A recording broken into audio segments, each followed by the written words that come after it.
What's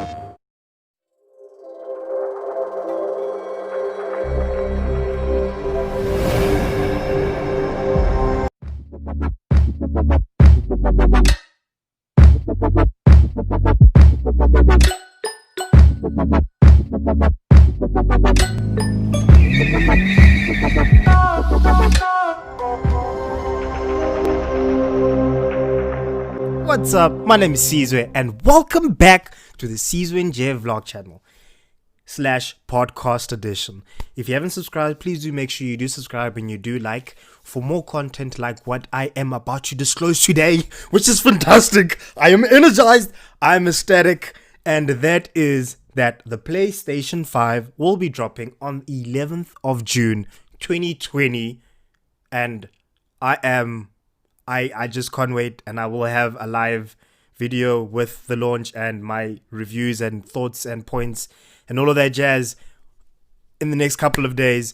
But yes, it will be dropping on the 11th of June, whereas previously it was meant to be dropped on the 4th of June, but due to the mere fact of delayed out of respect for George Floyd, who had passed on, that there were mass protests that were actually happening due to the following of his death.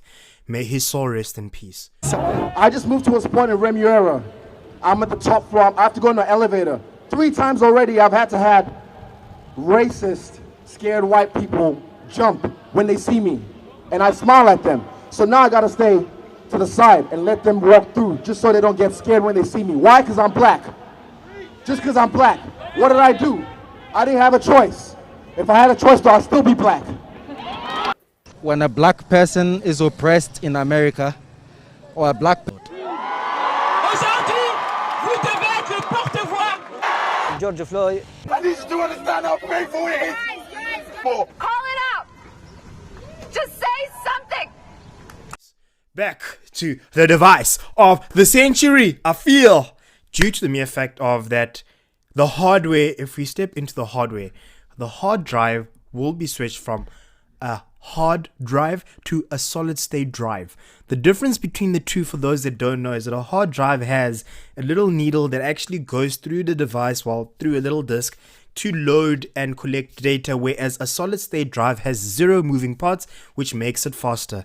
And it will have a raw input output throughput of 5.5 gigabits per second.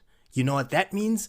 It means that it's roughly 100 times faster than the PlayStation 4, with benefits such as gameplay will be a lot more quicker. Buildings, you know, usually when you're playing like Call of Duty, Modern Warfare, such games, if you threw a grenade within a building, you wouldn't really see the building explode. Now you'll be able to see that because the device will be able to load resources from the hard drive through to the RAM, through to the gameplay a lot more quicker, meaning that we will be able to see buildings explode. There was even a clip, I'll try and find it, hopefully I do overlay it over here. There was even a clip of, I think it was Assassin's Creed, where he was flying through the air, as you fly through the air, but he was flying through the air and through buildings, and those buildings were falling apart, and there was no stutter or lag. That is very impressive. Other hardware things is that the specs that the device has is the CPU is actually currently from AMD, and it is a Zen 2 base CPU with 8 cores at 3.5 gigahertz per second processor. The GPU is 10.2 teraflops and 32 CPUs at 2.3 gigahertz. Oh my gosh. And as I carry on, the GPU architecture is a custom RDNA2. The memory has been increased from 8 gigabytes to a 16 gigabyte GDDR6 at 52 bits, which is double and a lot more quicker than what we had on the PlayStation 4. The memory bandwidth is 448 gigabytes per second. Internal storage is 825 gigs. I actually asked myself, why did they not just make it a terabyte?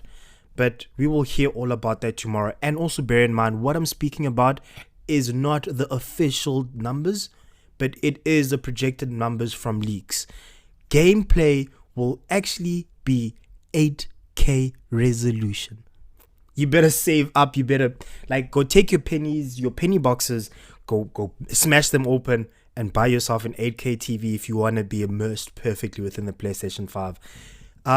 Another thing is that the PlayStation 5 will also have an expandable storage, of which will be a USB hard drive support for the PlayStation 4 games only. Yes, that means we have backwards compatibility with the PlayStation 4. Now, there's another thing that comes into play. You cannot play the PlayStation 4 without a joystick, and they have actually rebranded and renamed it from a DualShock to a DualSense controller. Why DualSense? Fighting, when you're pulling a bow and arrow, you'll be able to actually feel the tension tingling at your fingers as you press the buttons. When you're speeding and you press the buttons, you'll also feel it when you press that NOS, for example. The microphone inside the controller will allow gamers to ditch their headsets to communicate with friends.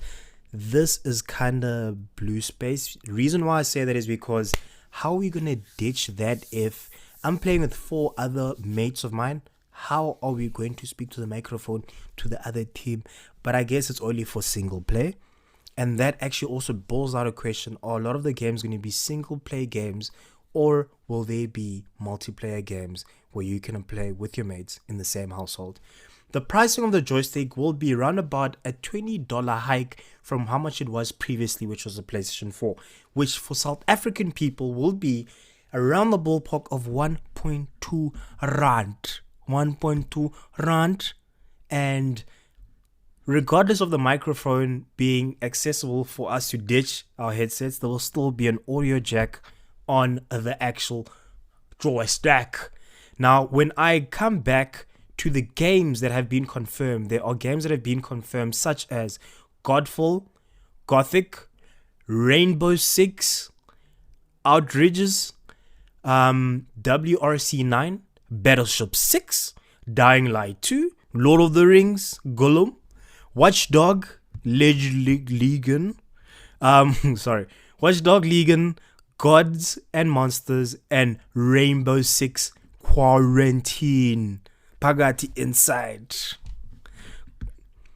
And then finally, there have been some patents that have come up for the joystick especially, such as wireless charging. Do I need it? You can't really play with the joystick if it's wirelessly charging. I think that's a drawback. Biometric feedback to monitor players' heart rates and sweat levels for the gameplay to be adjusted depending on what I am feeling when I'm playing. That is very interesting. I would like to actually see what developers come up with, if this is an actual thing on the device, and how they integrate it into their gameplay. Voice control also.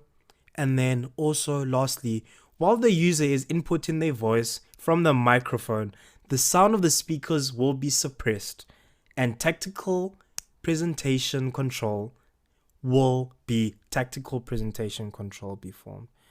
Never mind what I said at the end.